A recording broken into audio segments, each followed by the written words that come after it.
What's going on, guys? It's Chris and Ruby. Hi. So we're here hanging out in the living room here, and I figured I want to do a review video on these dual sponge filters.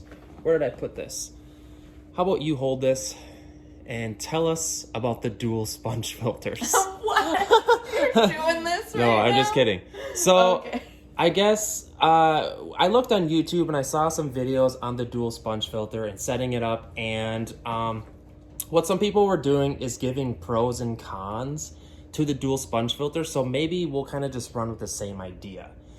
I would say, what are some pros to this dual sponge filter versus a regular sponge filter? Well, it suctions to the wall and it's narrow enough at the same time where it fits on virtually any size aquarium. This even fits in a 5-gallon. Okay, so back up. You just said a bunch of things. So kind of what you're saying is that it's not intrusive in the tank because it can stick to the side? Yes, it looks a little more sleek, and some fish really like tank footprint as opposed to height. So hanging it on the tank is Okay, yeah, I'm gonna show these in the tank as well. This is the entertainment center build you guys follow, and kind of what Ruby's talking about is when you look at the tank, you can see the sponge filter on the side, but it's not as intrusive on the eye as per se like this sponge filter. And I guess that's probably the biggest benefit. What's the next benefit? Maybe I really like that the columns are tall. There's more ridges in it than those other ones have that sit on the ground. So what there is since there's two of them, there's increased surface area.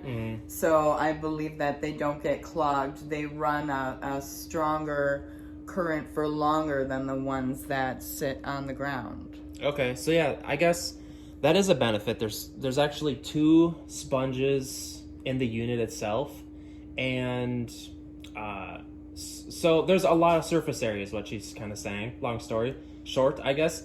See, and there's lots of holes up this whole entire column on both of them, so air's circulating really good through there. And this deal, some people don't know, this thing extends too for like if you have a taller aquarium.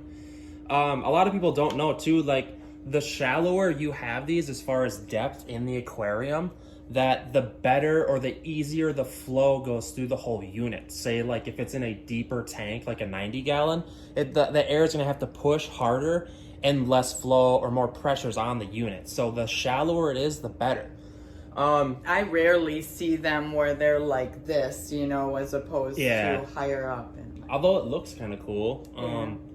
And essentially, the things we've mentioned are, you can put it on the side of the tank so it's less intrusive inside your tank. It has a lot of surface area. I would say cost is also a huge pro as well, because they're one of the cheapest sponge filters you can get on Amazon. That's the first place I went. And again, I'll throw a link in the description box to these dual sponge filters. There's a couple different brands, and also there's different series of like the actual height of the sponge itself. Like there's a smaller unit that's shorter, and I think I paid like, you can buy them in packs of 4 for like $15. Yeah, they're super cheap. And there's also, have you seen those lime green ones that have the bio balls? Oh yeah, the yeah, clear yeah. part with the bio balls in there. Those are only like $5.99 for the same size. Yeah, so sometimes we're kind of scared, and it's shady to buy some of these Chinese things like this because they're made in China. But I feel like this is actually a super good product. And I know my buddy Dusty from Aquatic Guru, he was saying that he believes that a lot of people actually underpower these units with air. And what I really like is you can actually see how much current that these things pump. And they're actually creating a lot of surface agitation too, whereas like a normal sponge filter like this, well, I guess it does create a lot of surface agitation, but I feel like these ones like almost work like a power head in a sense. So I don't know, I really like that effect. Yeah, it doesn't seem, I don't think, very strong if you put it, you know, above the water. Yeah, yeah. It seems like it kind of just drips down in a little bit. I've noticed too when I do water changes, and you can kind of like when the water level's lower, you can see how much water pumps out of it, and it's actually pretty crazy. Mm-hmm. Also, one more thing I just thought of, the ease of maintenance. Like regular sponge filters, you have to take the entire unit out, and like we all know that when you take out the unit, the sponge filter, gunk and stuff falls all over, but literally you can just pull this off and leave the unit there itself and just squeeze this out. Mm-hmm. And then you can literally put it back on. Yeah, good one. And we did a video a couple weeks ago talking about why someone doesn't manufacture larger sponges like this. You know, like if you think about it, you can make a boss of a dual sponge filter like this and have bigger sponges, and even I would like to add larger like particulate sponges, because these are polishing sponges and they clog fairly easy. Whereas let's get a more porous sponge built into these. So I don't know if you're a manufacturer out there. It could be like that texture of sponge. Yeah, like but tall in a column. Yeah, this is like a polishing sponge where essentially in nano tanks works great.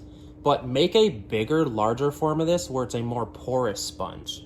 That is a demand that I would love to have, you know, for like a 75-gallon tank, because everything, I think, of every part of the component would have to be larger, probably. Yeah, like I still think it's a cool idea though. Definitely. Or how about this? The same unit, but with a more porous sponge. Like this is, I think this is probably like a super high fine polishing, but like if you had like a 30 ppi sponge that was like, that comes in like the aqua clears or something, I think it would be more effective. You could probably do a DIY and cut. You could. That's a great idea. I should do that. And stick it just over it. Yeah.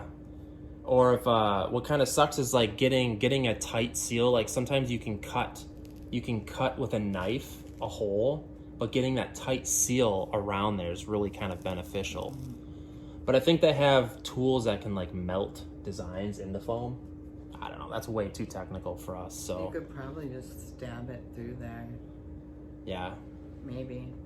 Yeah, just heat up like with something thinner and then just use that as a guide. Yeah, if you heated something up with like in that shape. Hey, you're getting a phone call. Riptide something. Aquatics. Riptide Aquatics? Yeah. Oh, really? She's calling you? Yeah. Oh. All right, guys. Well, let's wrap up this video. Make sure to subscribe to Ruby's channel as well. She's Unorthodox Aquatics. I'll throw a link in the description box. If you're looking to purchase these, they're super cheap. We both give them the thumbs up. I know it's kind of a cheap Chinese product, but the dual sponge filter, our review is 5 stars. Mine is. I don't know. I love them. 5 stars. 5 stars. Mm-hmm. And let us know in the comments section what's your plans with these and what you think of them. All right, guys. See you.